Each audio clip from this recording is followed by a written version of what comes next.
gosh, we have got a full house today. You are completely a crowd pleaser, I got to tell you, Tanya, because in the summer, it's unheard of to have Oh, this many guests. Literally unheard of. Okay, which brings me to a really good point. Okay, hello, gorgeous faces. We have a couple of new people here, so I'm gonna run through the quick spiel in case you haven't been on a joke call before. And I'm going to attempt not to cough throughout just to save me a nightmare at editing. But I have asked Tanya to please hide the chat. And I will filter any questions that you have or anything you put in the chat box. I'll filter them through to Tanya at a good time in the call. And I will also send Tanya the chat messages so she won't miss out on anything. It just makes it for a smoother conversation. And because I see some familiar faces in the audience, I'm looking at you, Barbara. Quirky questions are always welcome. And, and we always enjoy those on the call.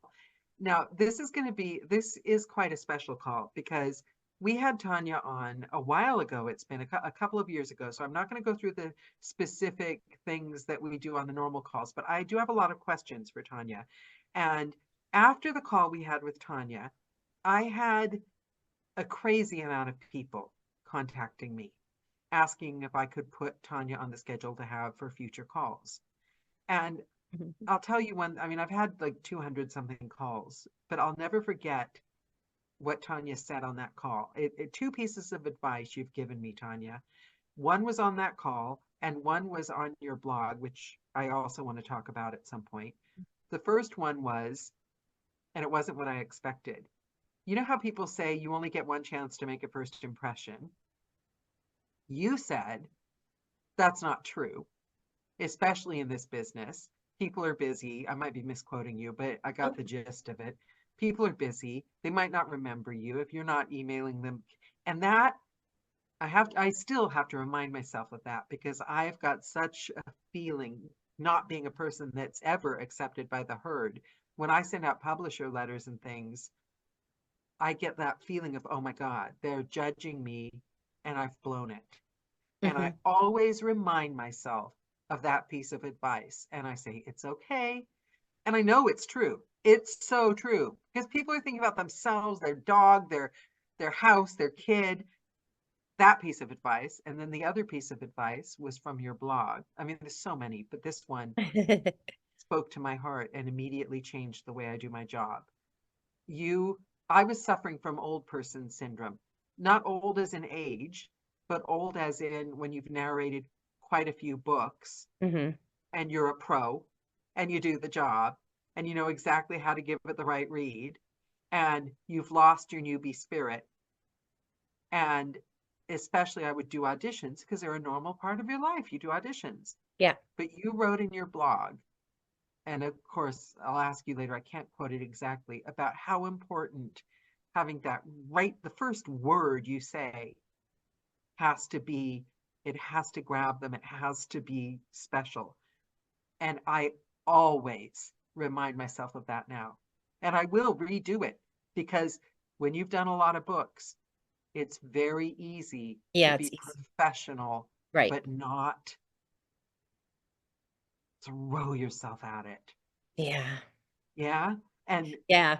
Or I want to talk. energized, or yeah, it's like Yeah. you're comfortable. So those that nervous adrenaline that happens with newer narrators, Yeah.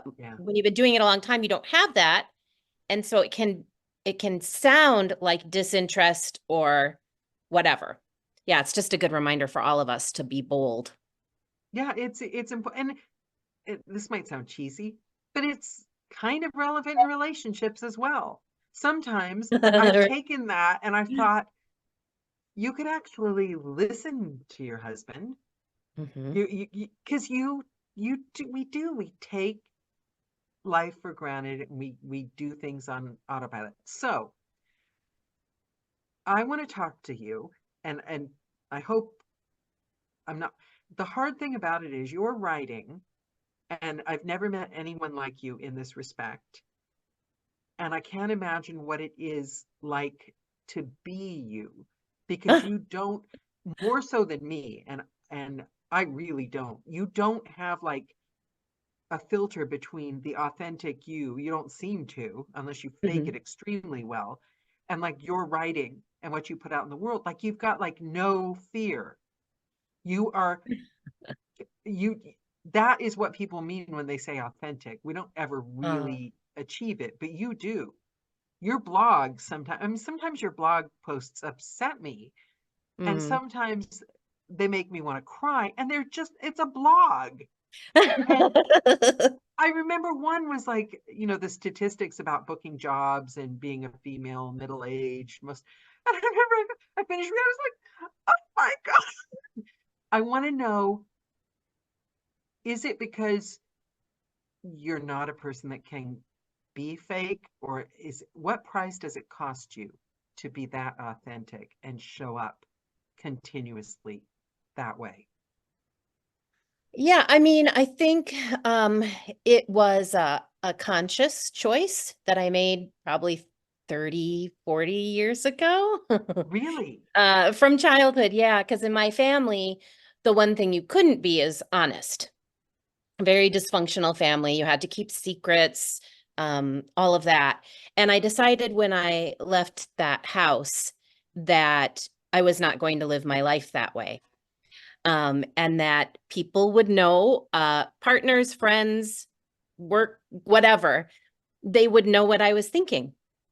And I think so many problems in life and career can be dealt with if we just talk about the things that people don't want to talk about. So um, I wouldn't say I write without fear. There's definitely fear there, but there is also a sense that we need to talk about some of these things and acknowledge them. So I'd say my blog isn't always comfortable, and I don't always say the things that make people feel better, but I feel like talking about what's true and just being real is actually really helpful, because then you can tackle what the problems are.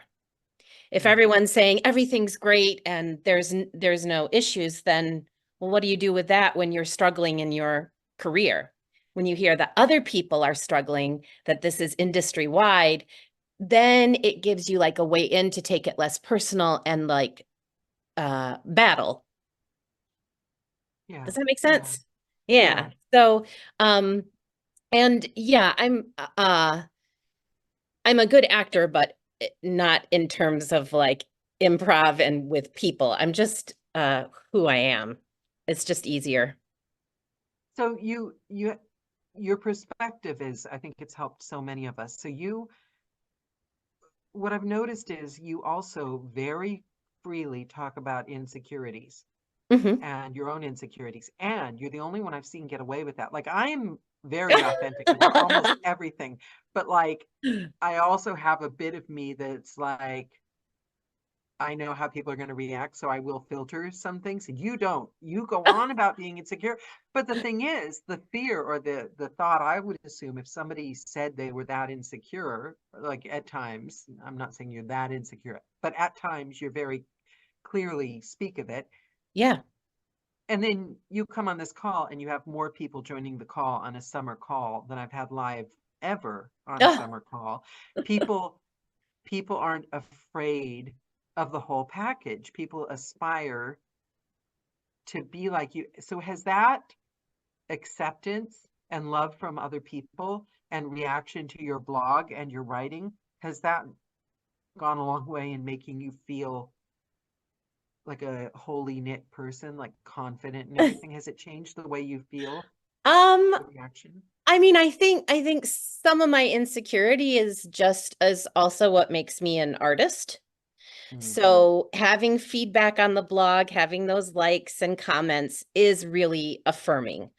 I don't think that sense of I don't think I'll ever be out without insecurity, no but one I'm is. not I'm not afraid of it. I Yeah. say, okay, this is how I am. This is how I operate. Things are difficult for me.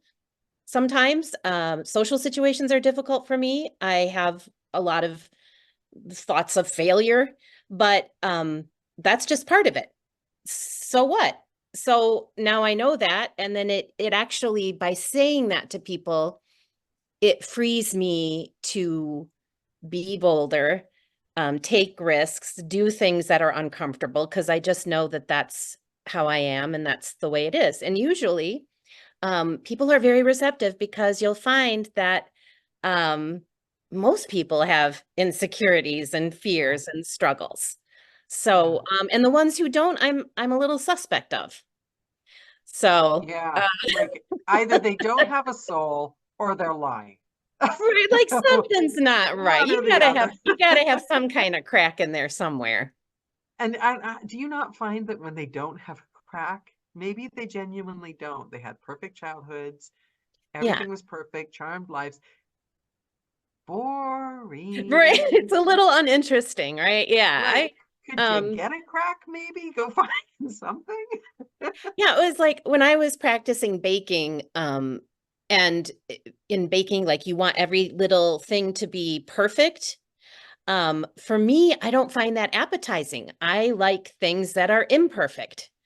So I will never own a bakery, but I do make good food. But you were on a TV show, weren't you? Well, a long time ago. Yeah, it's like 5 or 6 years ago now. Um, You've done these things like you wrote a best-selling book that everyone almost died falling in love with. You've become a casting director like 4 different times or 3 different times. You were on a show. Like all these things you've accomplished. Is there a drive in you to accomplish more and more yes. and more? Yes, there is. I wouldn't even call it a drive. I would call it a hunger, which I guess is the same thing. Um, yeah, I like accomplishing things. I get bored doing the same thing. I like to try things, and you see the things that I'm successful at or I've achieved, but you're not seeing the million things that I've tried and they don't work. So I think that's important to know too, that like you're like, she casts, she's done this, she's done that. Like, yeah, but I've also tried a whole bunch of other things that didn't work or were epic failures. I mean, So they say the most successful people fail their way to success.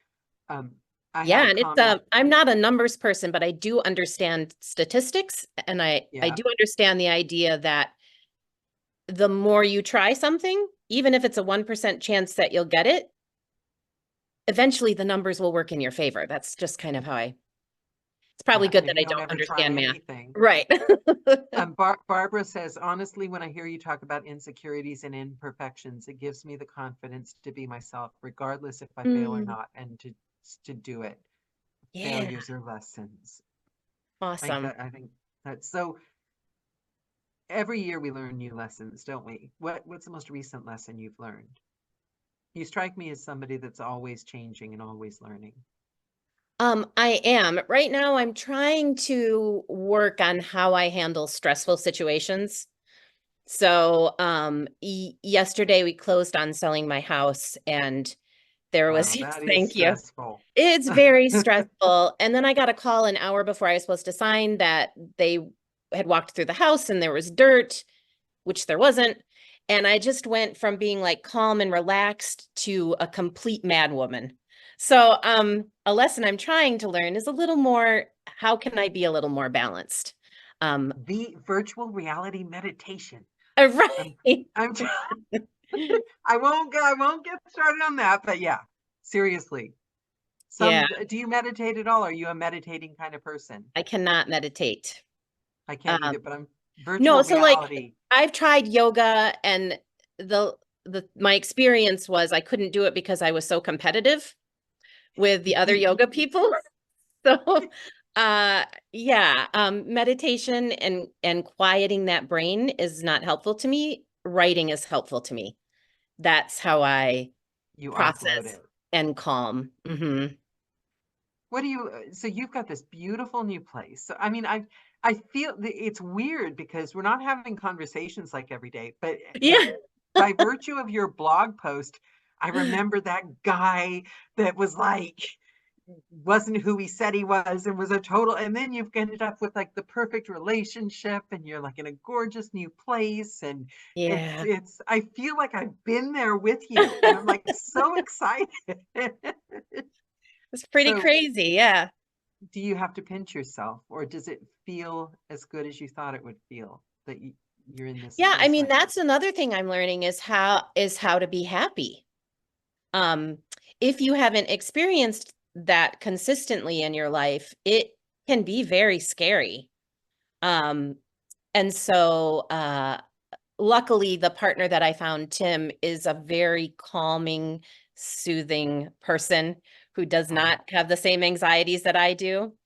Um, so we're a really good fit, and having a healthy relationship feels really good. It's really nice. so becoming a casting director, what did that mean to you? It meant a few things.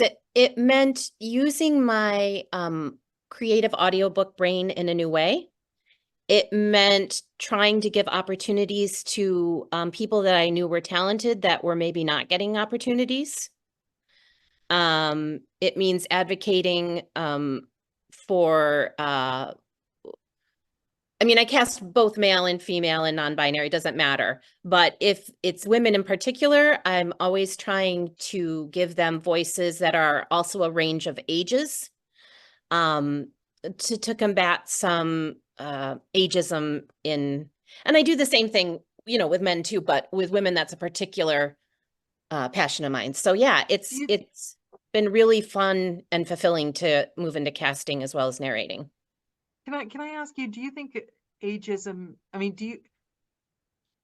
we all know the publishers and casting directors, and we all think, oh, not them, not them, not them. We love them.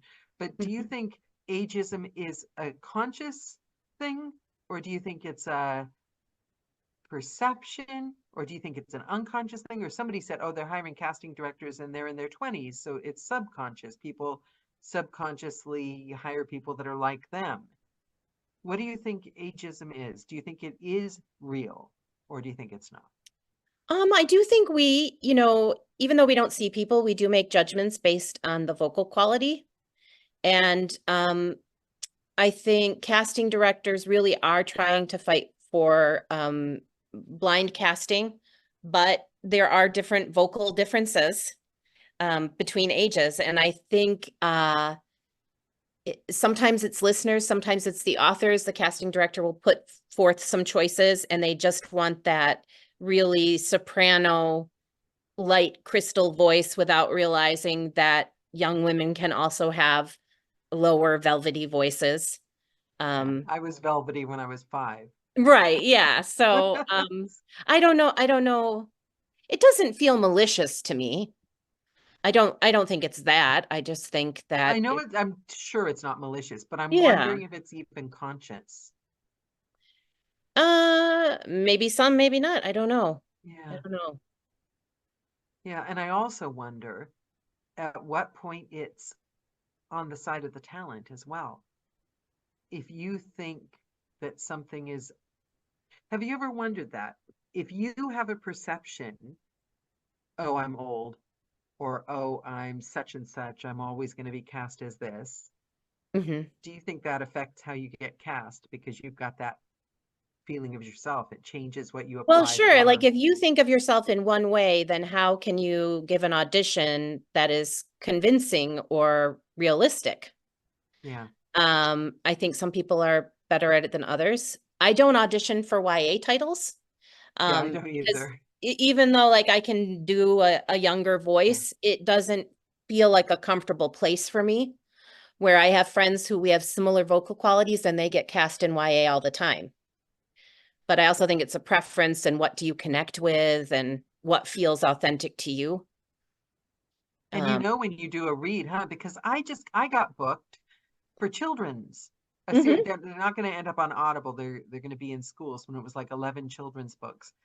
And right, I remember my thought when they sent me the email, are you sure you meant to email me about that? I'm just off the like right. serial killer, the most gritty thing I've ever like, horror. And I'm like, okay, but I was like, loved it. And I was Yeah, okay at it. yeah, I bet. And I think we also like because oops, sorry. Because we do so many books and auditions, we think we know what casting directors, we think we Yep. know better than casting directors. Yep. And sometimes you don't know what the casting director is maybe shooting for. So maybe they didn't want someone who sounded 10. Maybe they wanted someone who was warm and approachable and had the qualities in your voice that you have. Yeah. So I would never assume it's a mistake. I would assume, oh, they think I can do this? Cool. I'm going to do this. That was a big lesson. And it Yeah. turns out I like kids' books. It Right. turns out I was like really good at it. I mean, Yeah. it's that, you see, this is where you and I are different. The minute I start to say something like, it turns out I think, oh, don't say that because people will take it the wrong way. Don't question your experience. So now Jim says, in your experience, what are most authors' priorities when casting? Is there usually a clear choice? There is not a clear choice. And honestly, I think a lot of times authors don't know what they want. They think they know. I do think in that some genre matters in romance and erotica. Uh, Certain narrators' visibility on social media and popularity is really, really important. But less so with established authors, less so in other genres. And sometimes I think they want a certain sound and you give that to them, but they might want something entirely different and they just don't even know it. So Yeah. that's where, as narrators, we get to have fun to be like, I'm going to convince you that I am made for this book. So I just think sometimes they don't know. Also, I've thought so much about this and partly being influenced by your blog. Uh-huh. I've been thinking when I was talking about things we learn, my biggest thing recently is the difference between doing the job and getting the job. Hmm. And so many people, it's like this big puzzle, and I got sucked down into it the first few years. Um, why am I not getting this? Why am I not getting that? How can I get this? How can I be more successful? How can I book this? Whereas instead of focusing on, ooh, what can I do with this one? Do you know, you get an audition, ooh, what, how can I? And the more I go back to that, suddenly the work is taking care of itself Right. because I'm taking care of the work. So Right. and I literally just recently canceled, and I said it. I felt that I wasn't delivering what the writer wanted. I had Hmm. done one book. I had 5 more books scheduled. Oh, And for the scarcity girl in me that has a bit of a shopaholic problem, it was brave because yeah. I normally don't ever say no to anything. Right. But I said, I I can't. Hmm. I don't think I'm the right voice for you because I can't deliver what you're looking for. And and it felt the work is more important. Yeah. Getting the That's job is not the job. right. And when you're so focused on getting the job, again, like your whole body tenses, your voice isn't where it should be. So if you Yeah. can approach it with a sense of fun and a sense of play and a sense of trying something new, you might tap into something you didn't know you could do, Yeah. which is always really fun. So And I think knowing your limits too that is being a professional. yeah. That's saying I'm not delivering, I'm not the right voice for that. And I think ultimately they do appreciate that, you know? Yeah. And But sometimes we have yeah, I think it's so empowering to not be a cog in the wheel that's just waiting for mhm, somebody to gift you with a career. Whereas you're like, I'm carefully curating my portfolio. And you had given advice to somebody, and I wanted to say, yes, it's on LinkedIn. Somebody had said, how do I get cast for the genre I want when people keep casting me for something else?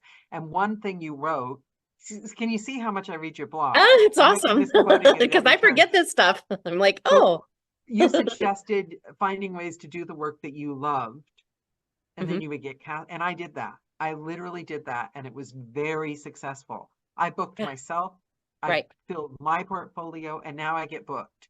And I was like, yes, it worked. But you don't want to, again, you don't want to be like, in my experience, okay, so I've got some questions for you. Jonathan says, I've just joined a company that don't look for photographs or ages of narrators, as they state they're only interested in the quality of the voice. Awesome. I like that. Hmm. Nancy said, if you did not narrate your own writing, what would you look for in a narrator of your work? Is it like you or the opposite?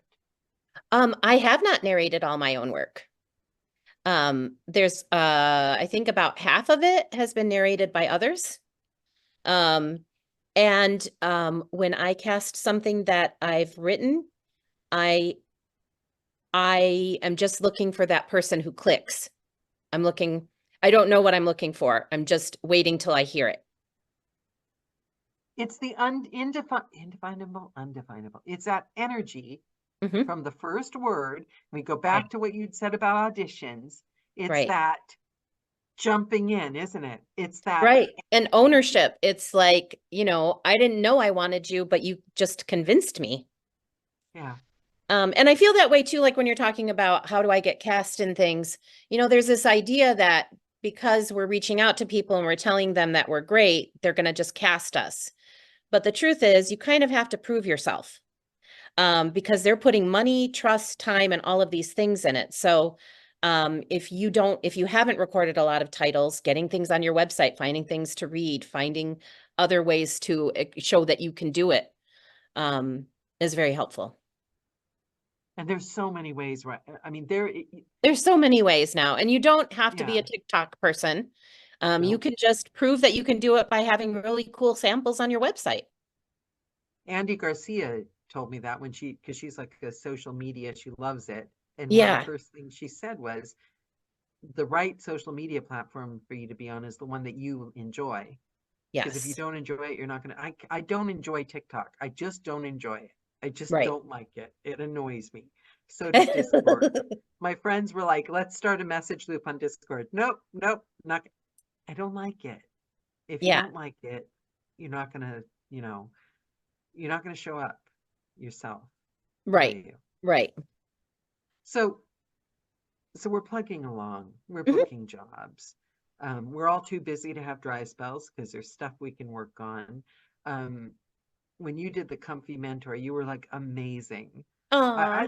I found it really interesting. You'd said something about and this is Daniela. I never ever do homework before these calls. So Uh-huh. you can tell that I'm a genuine fan. That's Um, great.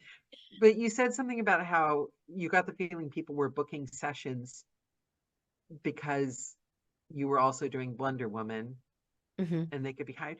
And that is my big thing right now. That is the thing. They're not showing up or booking the session because they want to like have fun and learn. They're Right. not going to this because they want to throw themselves into it and have fun. They're networking and ticking the boxes. And I get and I hear new people, new narrators especially. They're like, what do I Yeah. have to do to network? And I think Make it's part of friends. what's changing in the industry as we move from being a small, intimate industry to widespread and competitive, that the etiquette that we had in the beginning no longer applies. So now it's getting more hustle, more aggressive, more um just more, right? And Yeah. so I loved doing my comfy mentor sessions because I felt like I was engaging one-on-one with people in a way that was helpful, and that's something I really needed when I started and I didn't have. But it started to feel yucky to me, and that just wasn't a space that felt good. And then also Yeah. taking money from people, even though it's my time, that was hard for me. Because when we're talking and I'm trying to be helpful, then I have you pay me money. It was really hard. So it just didn't fit me, which is why I started blogging, and that fits me. I feel like that's a way I can be helpful to people, but I can also control the kind of interaction. Uh, Yeah. and now that I'm in casting, uh, there's also that other layer where people are trying to contact me that I didn't feel comfortable with. Some other casting directors handle it fine. Um, but I just felt bad. Like I felt bad like if people don't get a job and they've worked with me. Um, Yeah. all of that, it just didn't suit me. Yeah. I think I would be the same. So we've got another question. Mhm. Um, Jason wants to know, my question is really where to look for auditions, how and who to approach. It is a big question. There's lots of ways to go about it. Really the easiest, none of it's easy, right? Um, I do recommend that people join the APA, the Audio Professional Association, and now there's PANA too, which is now really starting to roll and offer some really cool things. Trying to get on rosters, trying to meet casting directors and get connected with them, saying you're available for auditions. I mean, it feels pointless. It feels like we're all doing this. So if you're sending out a mailing and you're not getting any response from people, really look at that mailing and see what can I do to make this stand out? What can I do that's different, that's going to be engaging? Next time you do your mailing, try something different. There's not a lot of public auditions. ACX used to be a big thing, and now I haven't been on there in a couple of years. It's kind of hard to navigate. People have reached out to indie authors. That used to work really well in the beginning before indie authors were educated about audiobooks. So it's not as successful now and it's more competitive. If you are on the roster of some companies, they do have some online auditions.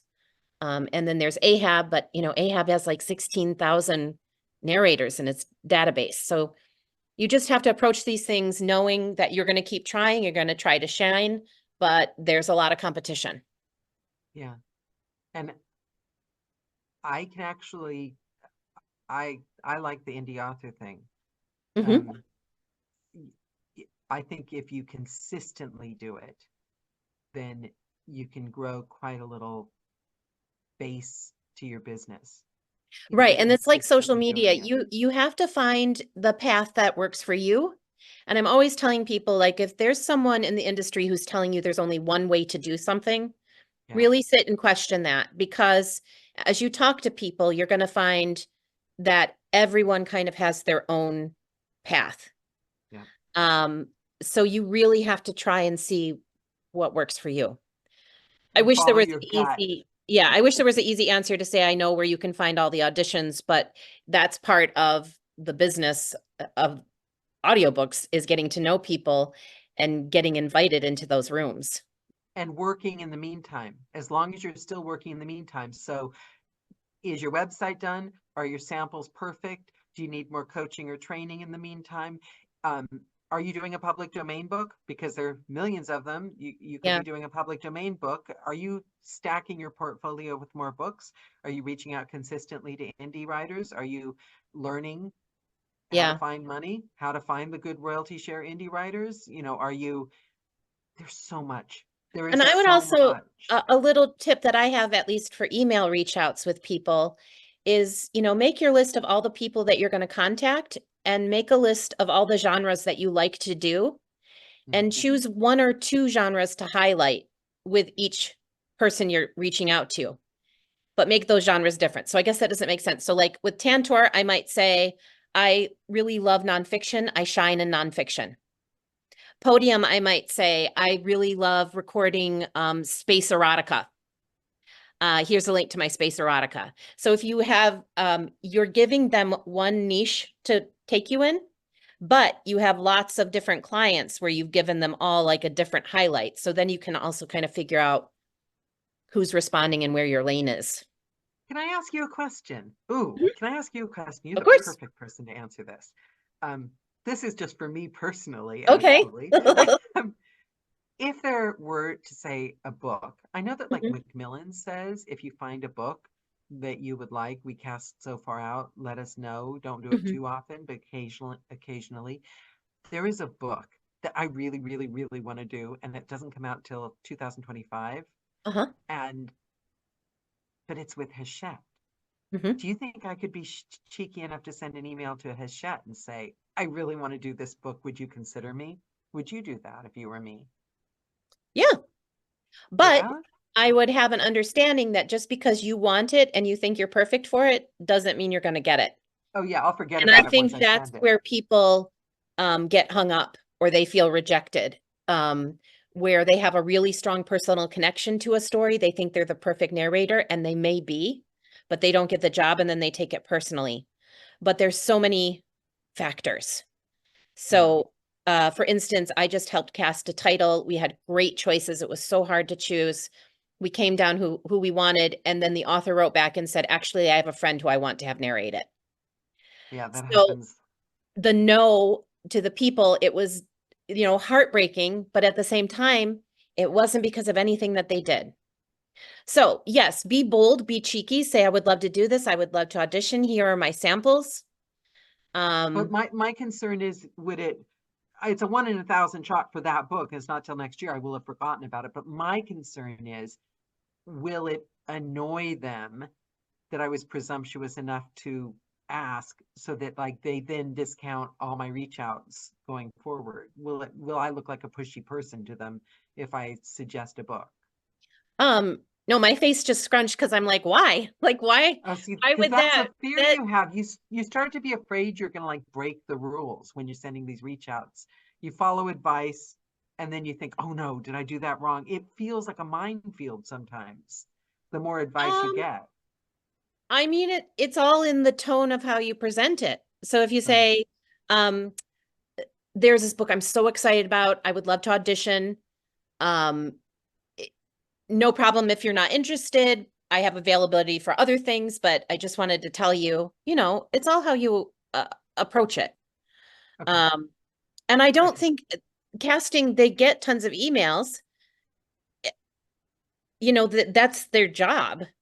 And to make it in this industry, you have to be assertive, but don't be a aggressive. jerk, like Yeah. aggressive. Like there's a difference between assertive and being assertive and being aggressive. Okay, I'm gonna do it. Yeah, It's just the do rule. it. I get Why caught not? up in the rules because, like, I'm like, well, you're allowed to do that for Macmillan, but then do Hachette get mad if you get caught?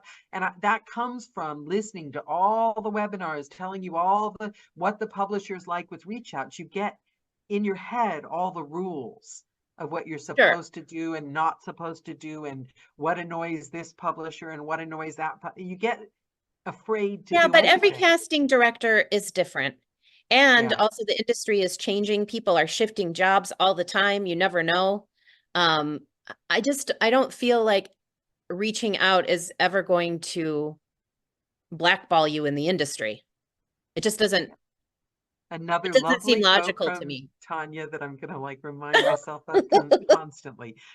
Jim says, how many samples do you think narrators should have on their website? A lot or a few? I would have probably 4 to 8. 8 is a lot. I'd probably have Yeah. around 4. I really should redo my website. I haven't redone it in like 10 years. So, yeah, choose your top genres. Um, but I think I've seen people who have like 20 and 30, and I'm not going to go through all of that. And I want to know where you shine. And I think you can shine in just a few samples. So the last book that you've narrated Uh-huh. that you just like were all in, just like, what was it you loved about it?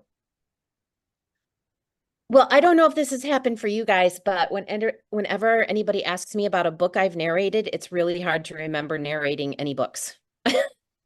Really? Yeah, well, you just at some point, it doesn't stay in my short-term memory anymore. I'm in the moment. The ones that I really connect with while I'm reading it, it's like a movie in my mind. Like I can see the characters, I can see the world. The ones where I have to push a little bit harder, or I find my brain is thinking about what I have to do or what I'm going to eat next. Um, that's when I have to take a break and get more connected. But the ones that really light me up are the ones that somehow engage my brain and it becomes a cinematic experience. So So, do you need a palate cleanser between? I find that I need a palate cleanser day before between books, and I will do books back to back, and it's so hard. I don't know why. Like the mood or something. You have to like switch yeah. mood. Yeah, I actually do put now a day in between when I'm fully booked. I'm not always fully booked. That's Right. something you should all know.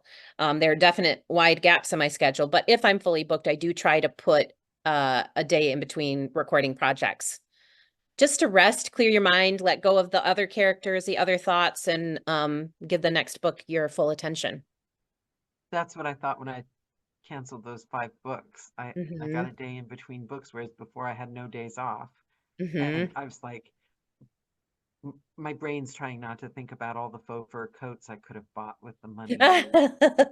Right, But I am telling myself those books will go to another narrator who will love them and do a right. great job, and they could be like a big deal in their And there's career, plenty of those people who books. need work, so Yeah. So uh, it was the best. Barbara, oh, we've got a quirky question. I knew you wouldn't let us down, Barbara. What project are you most proud of writing or narrating or anything creative? oh, well, I mean, Tuesday Girl is pretty high up there. Just because that's a memoir and that one I went about to be as honest and raw and real as possible. So that was very satisfying. Um, I've had some mysteries that I've really enjoyed narrating. Um, I enjoy romances, but yeah, the thing that I've written definitely would be Tuesday Girl. And Barbara wants to know how you became enamored with Bigfoot. Um, I think it might be from a children's book. It actually wasn't about Bigfoot, but it was about Paul Bunyan that my grandparents had. And I live in Michigan, so Paul Bunyan it's a pretty big dude, literally, in like the Midwest area. But I loved the stories about that. And I think then my family every year would go morel hunting in the spring. And I think that just kind of easily transitioned into a love of Sasquatch and then a love of Tom Selleck when I hit puberty. And then like I don't know. Paul Bunyan is the genesis of that. I don't know. With Tom Selleck, I just think of the shorts. I know. So, when did you start narrating again? How long ago? Very long. Um, I actually started, I think I did my first titles prior to 2000. I think it was in the late 1990s. How are Then you I, different now?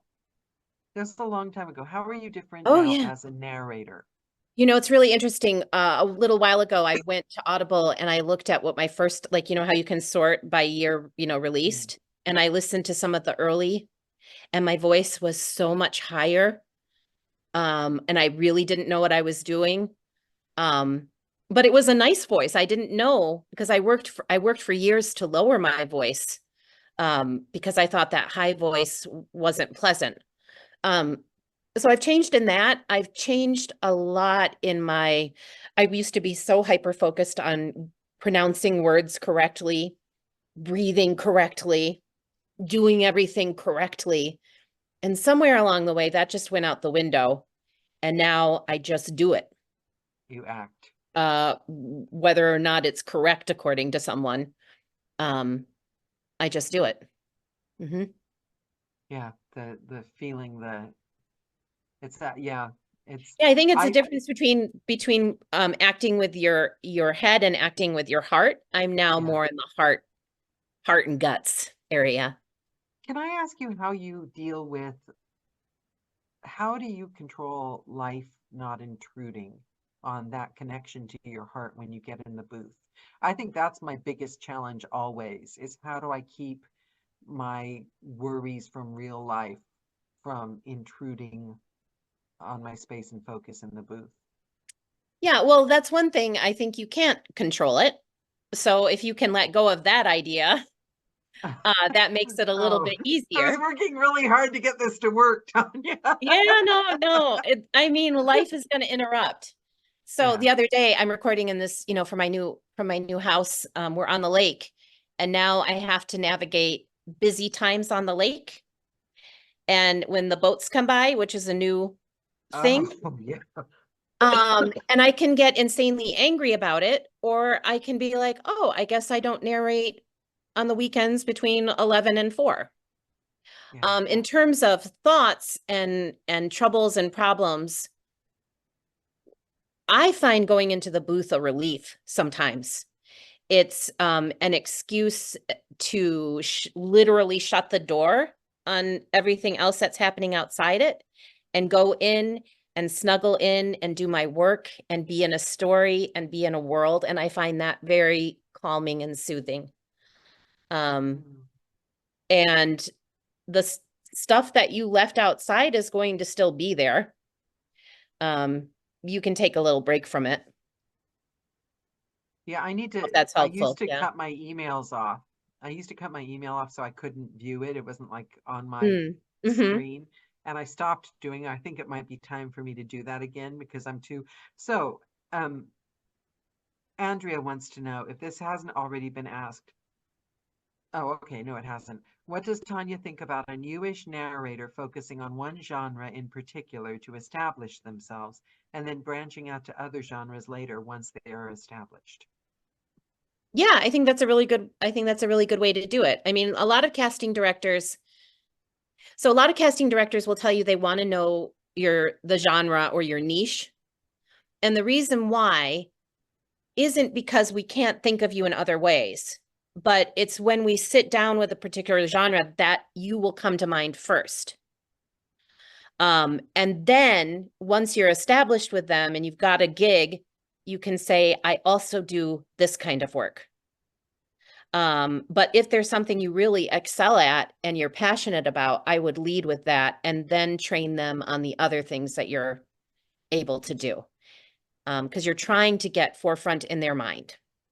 Has your That's perception of your place in the industry changed from when you were casting for yourself at Blunder Woman to when you started casting for like Dion Brilliance? Is it Mhm. Brilliance? Yeah, Brilliance and Dreamscape now. Yeah. Has it changed? Has your perception of your approach to the job and your place in the industry, the way the industry works, has that changed since you started working, since you got on the inside? No, because I think people have a perception of me that I don't have of myself. Yeah. Um, I just feel like maybe it's ego or whatever. I just feel like I'm good at casting. I feel like it's something I can do. So I Well, don't can I really, give you an example? I'm going to interrupt here. You yeah. know why I know that you don't realize what people think? Because, like, when we were going to do this call, you were like, okay, now, about the casting director. I'm like, I had a thought. I thought, Tanya doesn't even realize how many people have asked to have her on the call and how many things she says in her blog post that people are regularly. I had a writer that's a friend of mine. I don't work for them. Somebody else does, but say to me, "Oh yes, there's this lady. She's big in the industry. She does these blogs. Tanya Oh. Eby." And I'm like, she doesn't get it. I don't think she realize. I think Tanya thinks that I'm just having like, Tanya Eby, casting director. I Yeah. don't think you literally don't have a perception of what people think of you, do you? Like, did you see all the comments when we posted the video that you were coming on? And the fact that, like, normally on a summer call, we get maybe 2 live people, maybe 3 if we're lucky.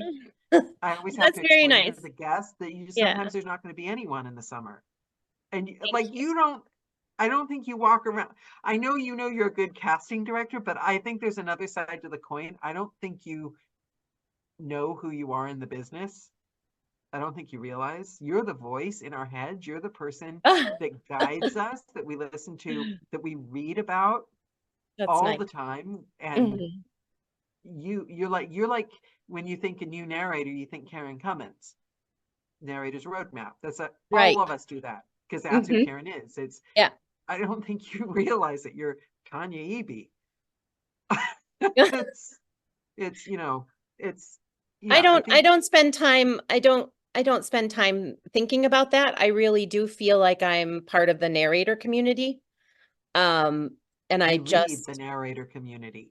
You're a leader in the yeah, well, community. thank you. massive leader in the community. Thank you.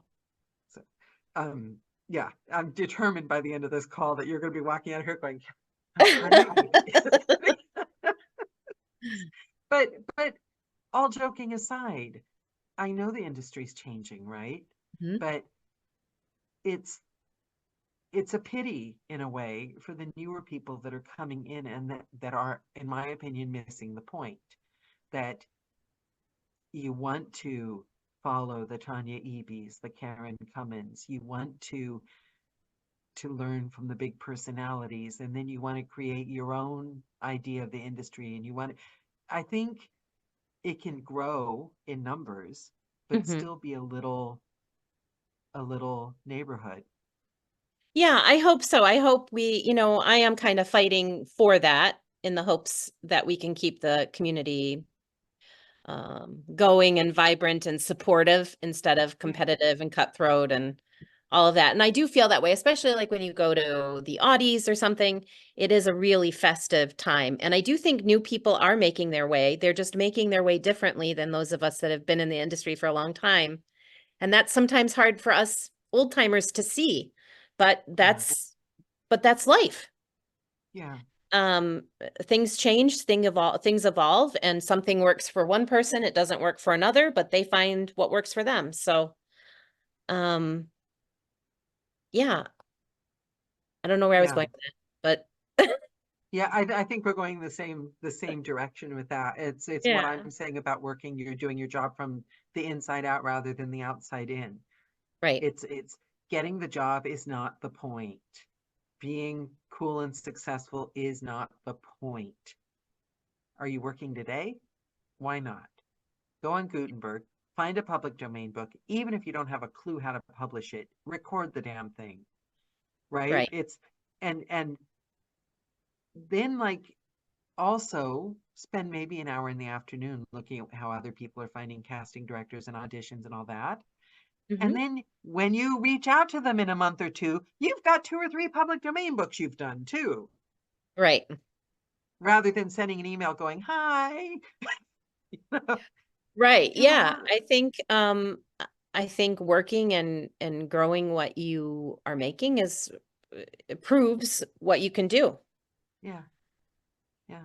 Great. And how do you manage your schedule with everything you do? Do you take one passion project on at a time, or do you struggle to fit everything in, especially with the move? I don't know how you're doing that, keeping everything up. Yeah, I think I'm just used to a little chaos. It's possible. I mean ADHD runs in my family, so I might have some of that, which actually makes doing lots of different projects and having them broken up really suits me. Yeah, When I get bored with one thing, I get to focus on something else. And when I'm in the booth, I'm in the booth focused. When I come out, I do emails. When I get time, I write. When I want to chill out, I cook and I listen to an audiobook. So, but there are times where I have to say no to things. There are times where I have to prioritize. There are times where I have to triage. Um, but I like doing lots of things. Not everybody does. Some people need um, to record in big chunks and not break it up. Everybody's different. So you just yeah. find what works for you. Find your workflow. Now we've got a question. I've got a final question for you, but we've also got a question for Jason. And I hope you don't mind if I kind of jump in because I know an answer, and then if you can add to it. Um, Jason, I actually recorded Frankenstein. It was one of the first books that I recorded. Mm, It's because it's public domain. I went through Spoken Realms. You can reach out to them and they can publish it. Mine's on Audible, and I still get royalty shares from it. And I think I recorded it like 7 years ago. So you can do it on Audible. And that's the other thing. When it's a public domain book, don't ever worry if other people have done it or because nobody's going to do it the way you've done it. If you've already done it, then contact Spoken Realms and see what you need to do to get signed up with them. And then you can go on Gutenberg and go from there and choose all the great books. Design your own covers. It's fun. It's brilliant. Highly recommend it. Mm-hmm. You get royalty shares every 3 months. I don't know, And I Tanya, do know you have any other? you mentioned Karen Commons too. I think she has Yeah. like a webinar or something about Oh, yeah. recording public domain, or so Yeah. that's something worth investigating. Yeah. Narrator's Roadmap. Hmm. If you're not already, if anybody is not on Narrator's Roadmap, get on Narrator's Roadmap. Yeah, she curates a lot of really great information. Oh, yeah. And Barbara just posted. Have you checked out Narrator's Roadmap and the link? Thank you, Yeah. Barbara. Um, yeah. Karen is a font of all wisdom.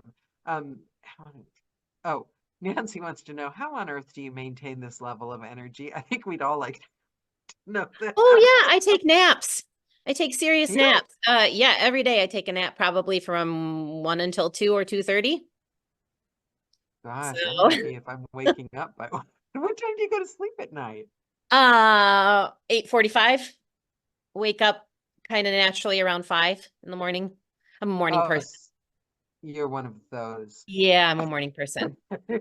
I'm the opposite. So, but I Yeah. have learned that that's a good thing because the world was designed that way. I like this concept because so that the night people, there's always somebody awake looking out for things. Right. Yeah. So the night people are looking out after everyone while you guys are asleep, and you're up in the morning while I'm not so much. So, Tanya, Mhm. this has been, um, if I haven't been a little bit weird stalkery going on and on and on about how amazing Oh, so sweet. me and everyone else thinks you are, I would love to ask you Uh-huh. if you could say something, if people left this call, as I said, the last one was the thing about first impressions, and I'm still using that one 7 years later. So not to set the bar high, but if you could leave everyone with one piece of advice, one thing you'd like people to know, one thing you'd like them to take away from this call, if nothing else, what would you like to leave them with? Um, I think what just came into my brain when you were talking, I was listening too, but my brain was also doing its own thing. Um, is just that in with all the competition, wherever you are in your career path, we spend a lot of time focusing on all of the people around us, right? And what they're doing and how they're getting where they want to go. I would really encourage you to just settle in, put some blinders on, and just focus on where you're going. What are your choices? What are the things that bring you joy? Where do you shine? Try to focus on that. That's where you get into your full strength and your ability to convince people, not by looking at what everybody else is doing, because they don't, honestly, they don't matter. Um, that sounds heartless. I don't mean that people don't matter. Of course they matter, but they don't, do you know what I mean? Like your career is your path, and that's a beautiful thing. So I would encourage you to be secure in that. Yeah, and it's your, yeah. Oh my God, and it's your responsibility as well. And you do have some control over it. And that is actually an empowering thing, to make choices, to present yourself in the world that the way that you want, to walk the way that you want. Um, I think is actually a really beautiful thing. Yeah, it was only when I really, really started to embrace just how weird I am that like things got fun, Right. Yeah. right? Hmm. Yeah, because at first you try to be like normal. Right. And there's normal is boring. So, be your authentic weird self, whatever that is. Yeah. This is Tanya, this fun. has Thank been you. this was the call I needed to have. This was Oh, so good. wonderful. I think now they're going to be begging me again for the next 6 months. When's Tanya coming back? So, but I'm going to be chasing you to try to convince you again. So thank you. And who knows what you'll have done by then? You'll have probably started 3 more businesses. No, So no. No, I'm taking a break from that. But yeah. well, Great. Thanks everyone. Thanks for being here. I wish you a happily ever after in your lovely lakeside home. Thank you. Thank you, Tanya. Bye, everyone. Thank Great. you for joining. Mwah! Bye. Bye.